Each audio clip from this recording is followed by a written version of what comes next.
of the day is Lyla Berg. Should be here in Honolulu. Representative, the microphone is yours.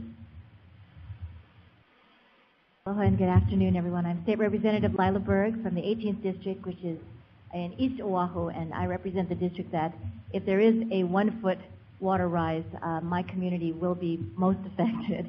I wanted to shift a little bit and thank you again for your work, and also perhaps give some thoughts for you to take back to our president.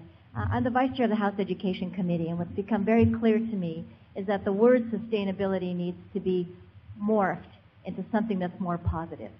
So if you can segue the language that's used in all of these conferences and these gatherings from sustainability to more thrivability or prosperity or ways in which that will enliven the spirit, I think then we can move our communities toward what we want to achieve versus what we want to stop happening.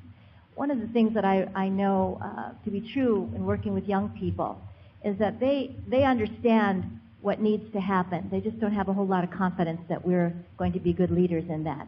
So if there's an opportunity that you can to encourage community groups and youth groups, and possibly even create a President's Council of Youth on thrivability or something kind of sexy that they would be interested in, and really listen to our children, they will actually come up with the ideas on how we can move toward what we want versus keeping back what we don't want. The other thing I'd like to encourage you when you go back is to invite all the congressional leaders to come to Hawaii and take a trip on one of our sailing canoes. I think if Auntie Laura Thompson was here, what she would have said is that our islands and our planet will take care of itself. It is going to do what it's going to do. The choices, however, on how we behave as human beings are within our grasp. And if you are, before you leave, if you're able to go out in the ocean and eye-level look at Hawaii, you'll see what we're talking about. It's one thing to look at the planet from above, because that's sort of how we're talking about everything. We look at it kind of esoterically and academically. But to actually be on the ocean and to feel who we are in Hawaii, we will also feel our sister states in Samoa and Ponape and Koshrai and the Confederated States of Yap and Sinamai. I also wanted to ask you to begin to use the concepts that we have here in Hawaii of our culture, which builds connections and inclusion.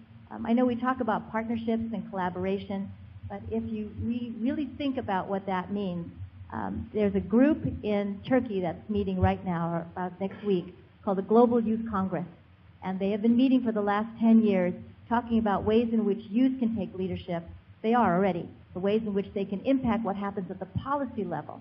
So I encourage you to invite them, and thank you very much for spending your time. And every time we hear a baby kind of murmur, those of us who are mothers feel it inside. So congratulations, and let us all feel that as we're moving toward the future. Thank you very much for your time.